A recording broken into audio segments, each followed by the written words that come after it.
What if your top salesperson was 1,000 times more efficient? And what if a limitless digital workforce helped your number one find leads? A super team working 24/7 on their behalf, thinking, acting, and solving complex tasks so more deals closed. That would be one very efficient sales leader. Now, imagine if every person on your team worked to the power of 1,000. They can with Agentforce, the powerful AI from Salesforce. Learn more at salesforce.com.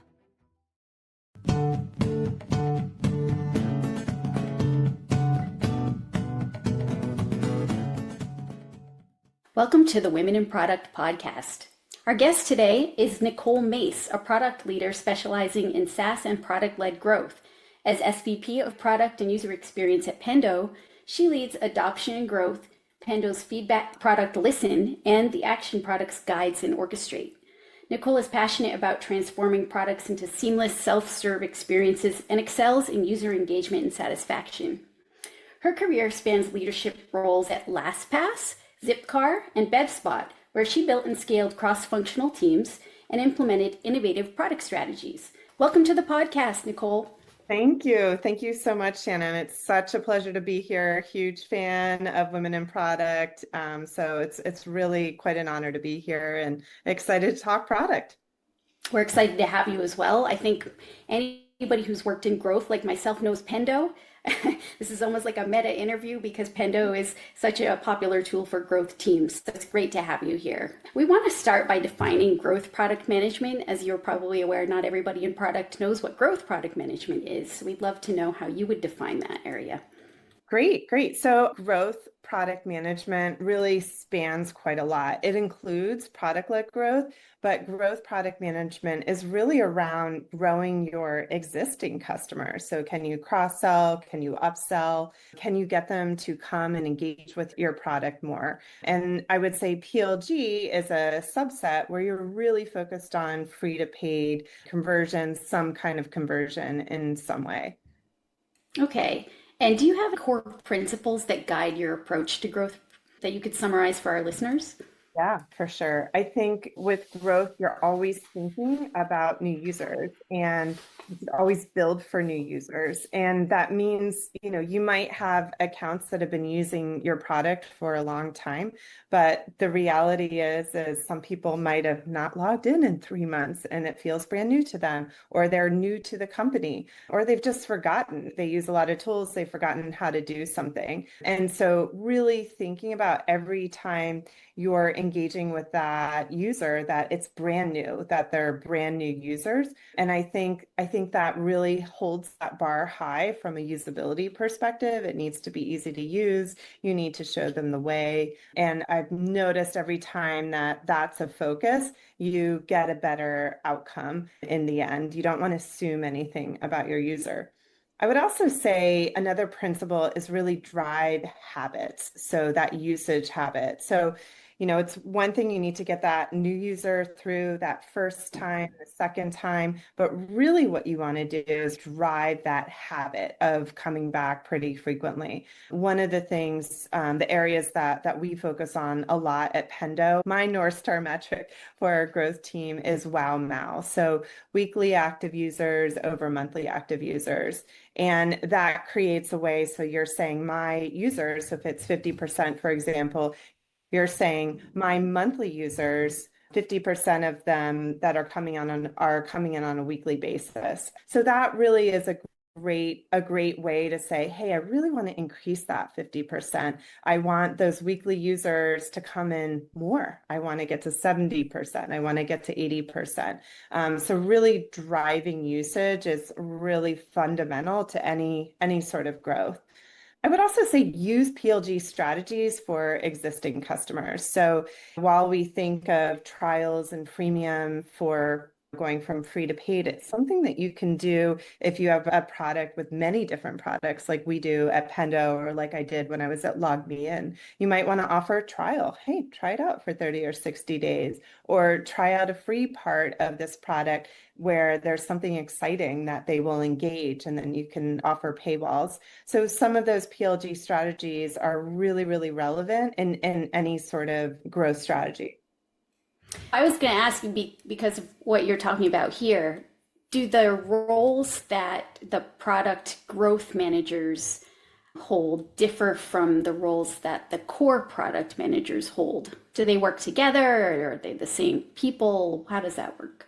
Yeah, I mean, it's one of those things that I've seen as pendulums in companies. So there are times when companies have dedicated growth teams, and it might be 1 or 2 years, and then there's the, hey, everyone can do growth. Let's have the product managers responsible for that area be responsible for growth and adoption. And usually what happens is it works for a little while when you shift from a dedicated growth team to the core PM team, but then the core PM gets busy delivering on maybe bigger features, bigger efforts, and some of those growth tactics, the smaller things that need to be done, just don't really hit the radar from an impact standpoint because there are usually a lot of small things. So I would say that's where the difference is. And in an ideal world, you have an amazing PM who has the time and the bandwidth to also be a growth PM. In practice, I think it's hard. I think it's hard to do both.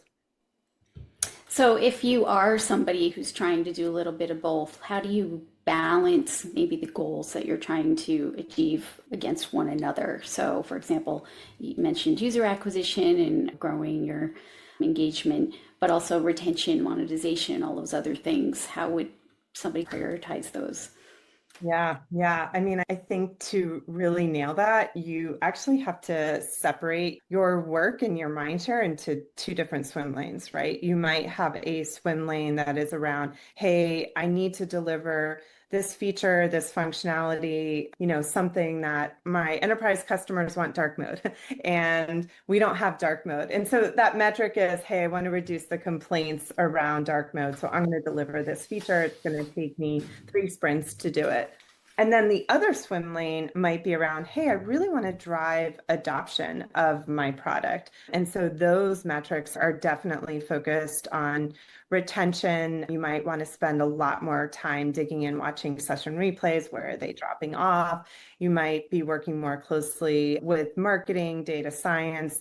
Your approach to solving that might be different. I think the growth PM mindset and the way you solve it is like the cheap and dirty first, right? And see if you can make movement. Whereas as a core PM, you're not usually trying to do that. You might release an MVP and build on that. I would say that's really the way I would handle it, is actually have very different goals, right? You want to deliver a feature maybe by a certain date, and you want to reach product market fit, for example, or a CSAT goal. But for your growth around adoption and retention, you're going to take different actions and you're going to use different metrics. So it sounds like the teams need to collaborate and have good relationships. Is there best practice for cultivating that relationship? Yeah, great question. And there is. I've been in product my whole long life, and these products are babies.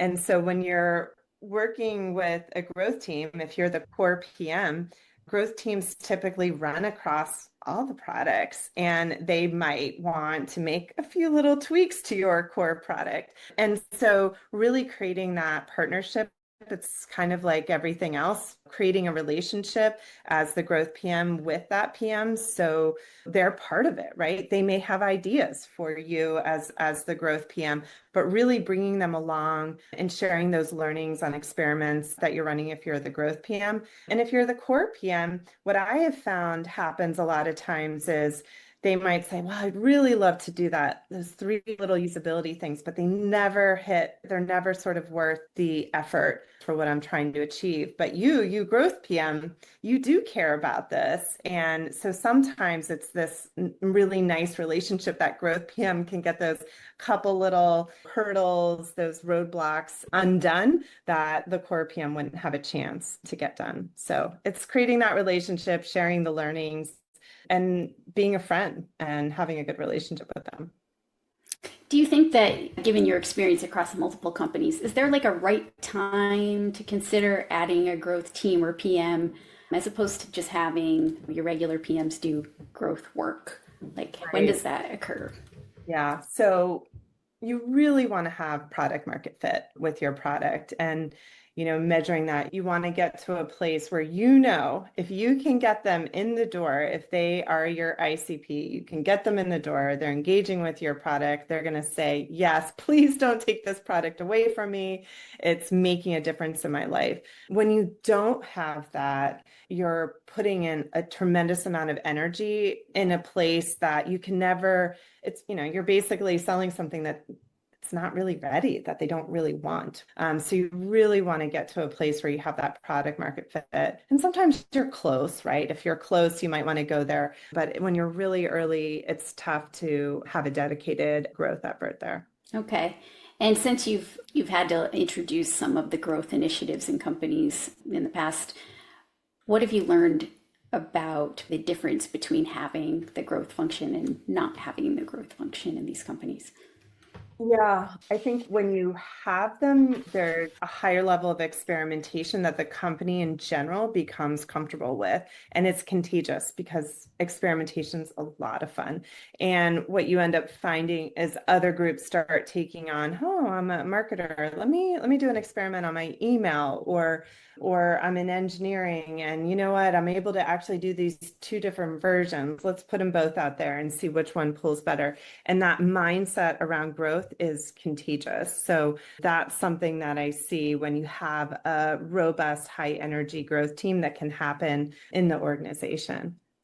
Yeah, I've actually seen that too. It's interesting because I hadn't thought about it as being contagious, but you're saying the growth team is doing experiments, so other teams go, oh, that seems really valuable, so I'd like to try that too. Is there a way to proactively cultivate that kind of a culture?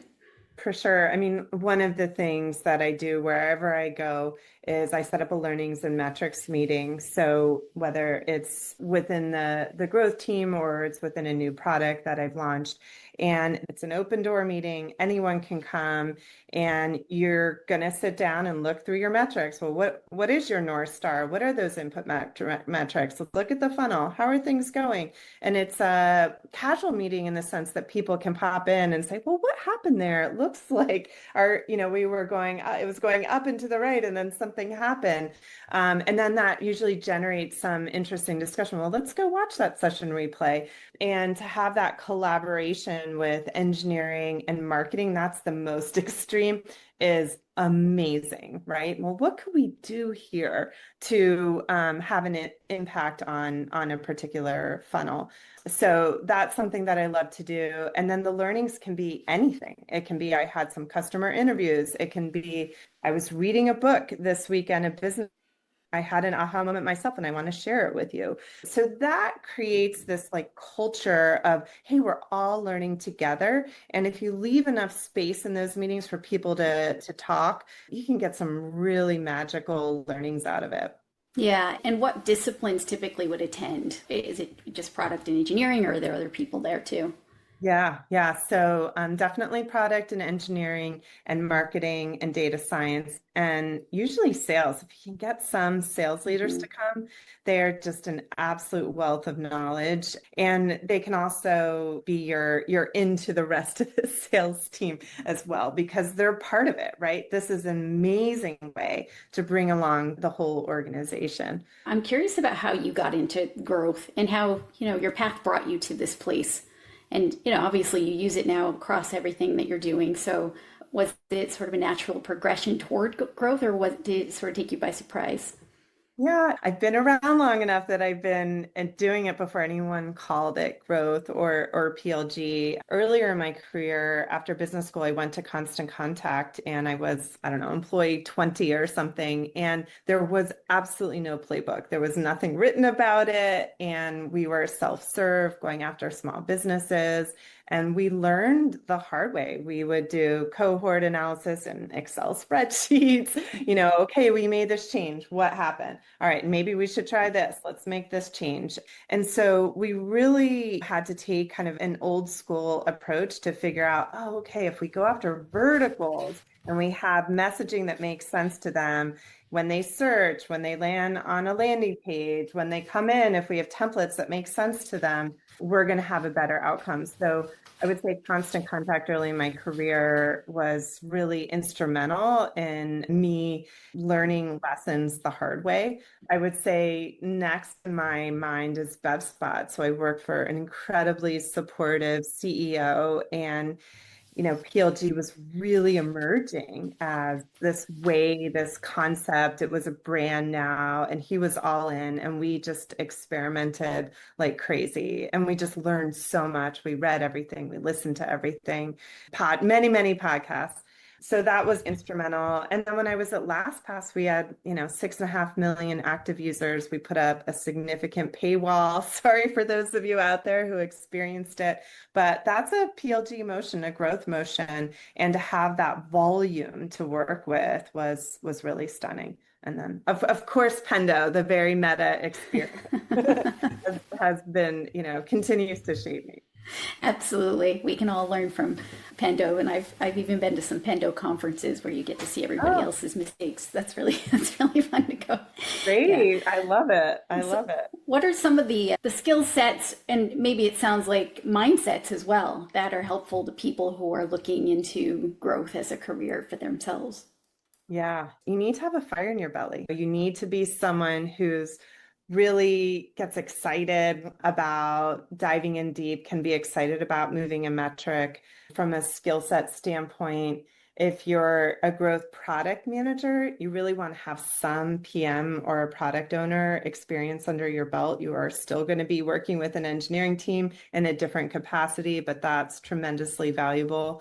I think UX researchers turn into great growth leaders. You have to be very close to the customer. You have to use all the tools you can think of that UX researchers are good at to kind of get to the bottom of what the problem is and how to solve the problem. And data science are great too. They tend to be very curious people, and they, often they're kind of sit on the sidelines with all these ideas. They're just providing the data. And, I've seen a bunch of them say, all right, I want to make the leap and I want to actually be the one who's suggesting things and making changes myself. Yeah, absolutely. I think the data science people, in my experience, have been so crucial to the success that you can achieve in any kind of a growth endeavor. I'd love to know a little bit about how you work with data science. Yeah, I always tell any growth leader, you have to be a data scientist yourself. But if you are lucky enough to have a data scientist to also work with, they can really help you engage and think about the problem in a different way. It's one thing to kind of drill into the data. It's another thing to identify anomalies that you might have not identified before, or comparison against other parts of the product or other industry best practices. The creativity around data, that's, I think, what makes data scientists who they are. And so us, PMs who are side data scientists usually don't have that skill set. So spending time and listening to the data scientists, sometimes as PMs, we're just so chatty, we know it all, but take a step back, listen to their ideas, and usually they're pretty interesting. I love that. Yes, a shout out to the data scientists out there. Yes, for sure. So I want to talk a little bit about B2B versus B2C and the differences there in terms of the growth approaches that one might take in one business versus another. You have worked across the spectrum here. Is there a simple way to explain maybe the contrast? Yeah, sure. So I think with B2B, usually in my experience, there's always some sort of hurdle that new user, that new account has to go through. And the user isn't always your buyer. And so that is just such a big delta. And on the B2C side, typically your competition is incredibly high. B2B is like slightly less. The switching costs are lower. And so keeping that user is really important. And that leaky bucket problem is more typical on the B2C side. Okay, interesting. Are there any examples you might be able to give us? Sure. Yeah. So when I was at ZipCar, it was One of the most incredible times when I started there, Uber had just really begun to take off. And I think we all think consumers are so slow to adapt. It's going to take forever for people to move.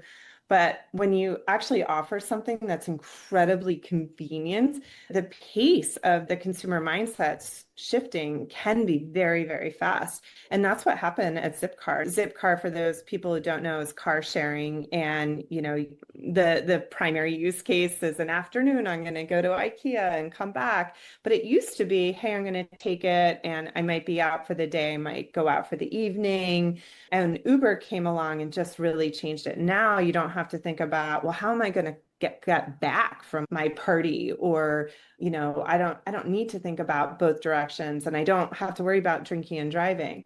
And so suddenly, in a very short amount of time, the consumer preferences changed. And for a company like ZipCar to make that pivot, it was very expensive. And, we did a one-way program. That means you have 2 parking spots for each car. We had to build almost an entirely new app to support it. So that pivot, I think we underestimated how quickly the consumer mindset can really change. That's really interesting. So if there's a huge pivot in the consumer demand for something because of the consumer behavior that's associated with an application, then I imagine the growth approach changes, but it might even go on pause for a bit. Is that something that might happen? For sure, absolutely, because you need a minute. I mean, it's back to product market fit, right? Okay, our product no longer is matching at such a high level our customer needs. So 100%, like take a step back, retrench, rebuild so that you can get there. And then it's time to put those marketing and growth dollars into it. Yeah, that makes sense. Could you spend a little time talking about growth loops and define them for people? Sure. Growth loop, probably the most typical loop is the PLG flywheel, right? So they come in for free and they have an amazing experience and they're free. They decide to buy. They tell their 10 friends how wonderful it is. There's a referral program. You've made it easy for them to put something out on social. And from there, you went from 1 to 10 who are now signing up for your free product. So this loop, this incredible value is a viral loop that you can really benefit from. Calendly is a great example. You get a Calendly link. I guess I'm signing up for Calendly, right? Because you want to be able to meet with someone. So what an amazing way. At Constant Contact, we had a really great loop at the bottom of all of our emails. And this was a million years ago. And I think it's still there. Try Constant Contact for free. So our customers were sending emails, and every email that was received had that try Constant Contact for free. So we were able to really optimize there and grow the business. People think, oh, well, is it really there? Like, how strong is it there on the B2C side? And it's 100% is there. Some products have an inherent loop as part of it, and others you kind of need to build it in. One thing that's different on the B2C side is you typically have users in an account. And the best thing you can do, I've talked to different customers of Pendo, and when you have a new user, you want them to invite as many colleagues as possible, right? It's not a whole lot different than Facebook, invite your friends, but this is within your organization. What we found at Pendo was anyone who signed up for a free product and invited even one other person, they were 11 times more likely to buy Pendo than those who didn't invite a colleague. So that as be viral component, I would say hands down, prioritize that one. It's always going to pay off. Okay, that's great to know. And it's a great segue too into what you have kindly assembled for us to talk about here in this conversation as 6 PLG principles to get your motion going. So let's start with number 1, which is allowing your users to experience your product for free. That's right. I think we're all familiar with a freemium offering, but I think people sometimes get tripped up of, oh my gosh, like I have to make part of my product free. How is this going to work? You can do really easy things. You want to provide something for free of value that they can get a sense of what you offer might have value to them. So that can be as simple as download a newsletter, right? You're capturing their email address. They're getting your newsletter for free, something of value. Maybe you want to give them access to some data that they otherwise wouldn't have. I think HubSpot did such a great job with a website grader. It was this little widget, and you were able to, well, let me see how my website is on SEO. For HubSpot, we actually did a recipe calculator, and we had it on the website, really basic. How much is it going to cost to build this margarita? Per margarita. Really, really simple. HubSpot's inventory and ordering management. But we were able to offer something for free that had value. And then we were building our list, right? We could now reach out to those folks. We could say, hey, did you like that recipe? We have more for you. So it's that way to get those users quickly. You have an opportunity to get them to an aha experience, which is my number two. And yes, your number two. Let's get into it. The aha experience. Yeah. So providing something free is not the end all be all. You can provide something free and they don't really care. It doesn't have a lot of value. What you're trying to do is give something for free that gives them the energy to continue on. You are trying to feed them energy, because the reality is anything that you're signing up for or using for the first time needs energy. So you need to hit them with energy early on. Sometimes it's one big hit, and other times like early with constant or with LastPass, we were able to find if they could see a password was filled in their mobile app, they would just lose their mind. Like, oh my gosh, I don't have to think of that password anymore, right? That was just this aha moment that people say, okay, I'm going to spend more time. I'm going to try to get more of my passwords into LastPass. So really providing that aha moment to give them energy. Other companies will provide lots of little aha moments along the way, which is interesting and a fun strategy as well. All right, that's a great piece of advice. The next one is very, I think, tied into that. So do you want to talk a little bit about your third principle?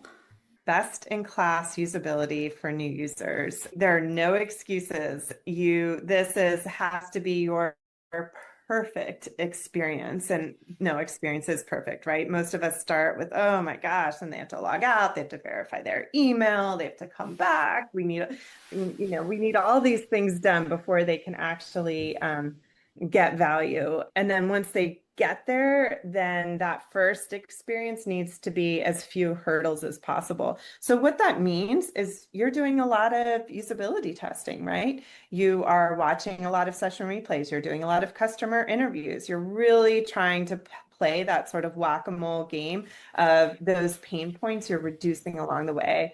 And this is one of the reasons that I was saying I just love growth and PLG, because it forces you to deliver amazing experiences. If it's hard, you're going to step away. We've all done it as consumers. Yeah.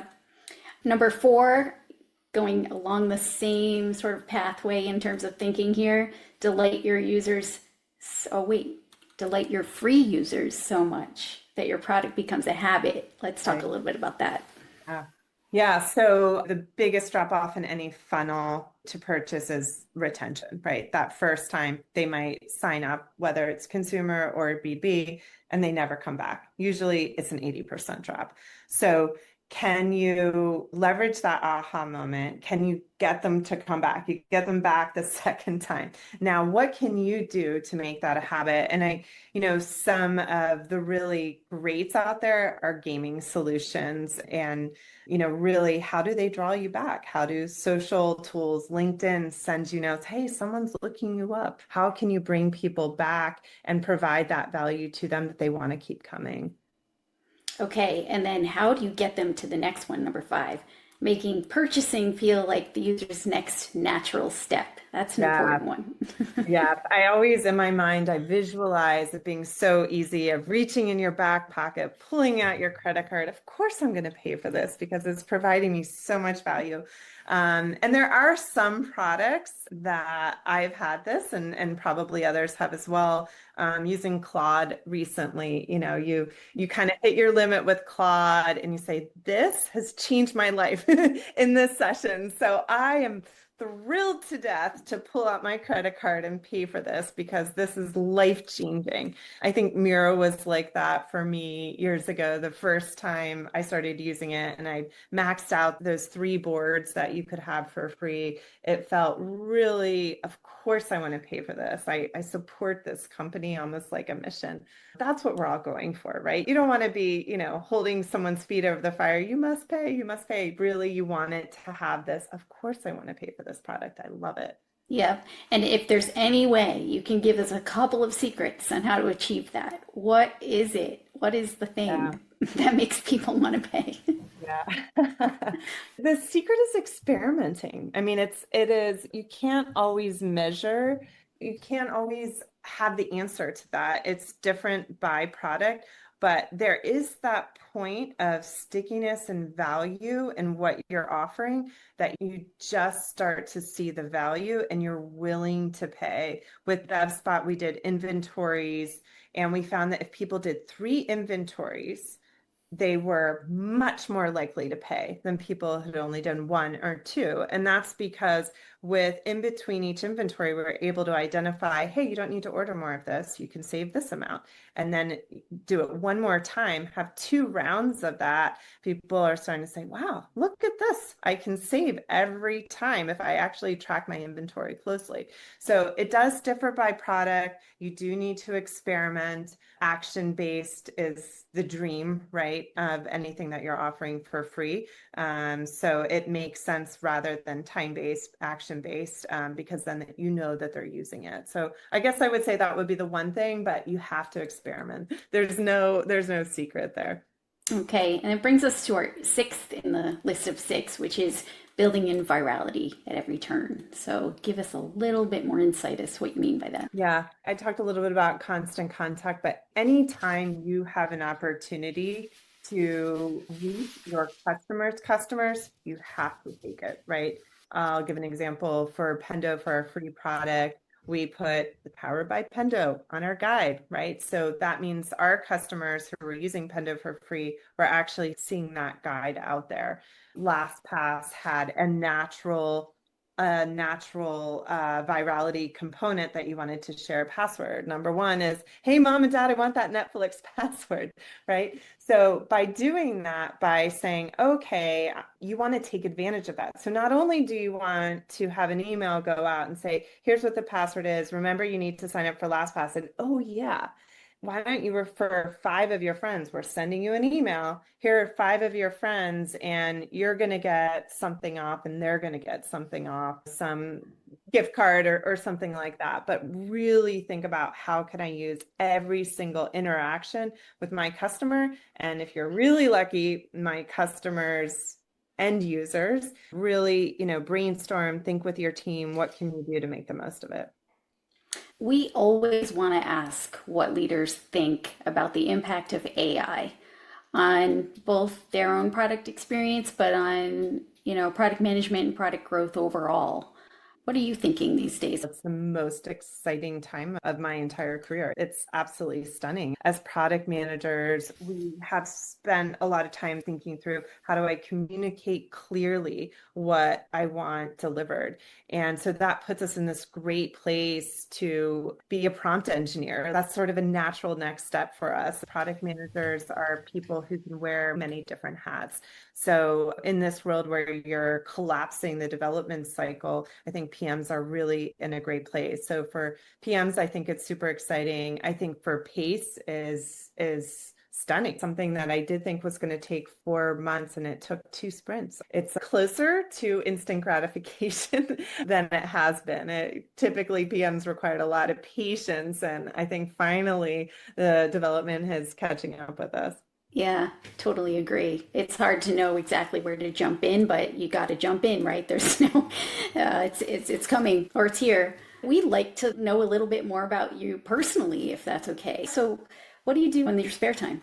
I do yoga, I do long walks with my husband in the morning, and that really sets my day. It's a really nice time to connect with him and think about what I want to accomplish for the day. I have two kids. I like to do what everyone else, fun with friends, and I like to eat out and ski in the winter. But mainly I try to stay active and I put a lot of my time and energy into work. I get a lot of energy out of work. So I try to create a life for myself where when I'm not working, I'm with my family and friends. I take advantage of things like grocery delivery, and my mom's nearby. She helps out. I'm really a convenience seeker on many, many fronts. And that's kind of made my life come together. That's great. Yes. And I think people are really interested in hearing how people are having it all these days. And whether you actually have it all or not is maybe a matter of perspective. Yeah, no one has it all. One thing I love about Netflix is they talk about living on the edge of chaos. And sometimes I feel like my life is living on the edge of chaos. And then I think, okay, what can I stop doing? What can I just be more accepting of, that my house isn't going to be as clean as I want it to be? Yep, letting go. That's right. Yes. Well, we are so thrilled that you've joined us today, Nichole. Thank you so much for your time and for your enthusiasm and for all the perspective that you shared. So thanks again. Well, thank you so much, Shannon. I really appreciate it. It was really great. Take care. Thanks. This podcast is an original production of Women in Product. Follow us on Apple Podcasts, Spotify, or the Women in Product YouTube channel. Leave us a review so that others can discover us, or share this episode with someone you know. Original music provided by Jimmy Hahn. Thanks for joining.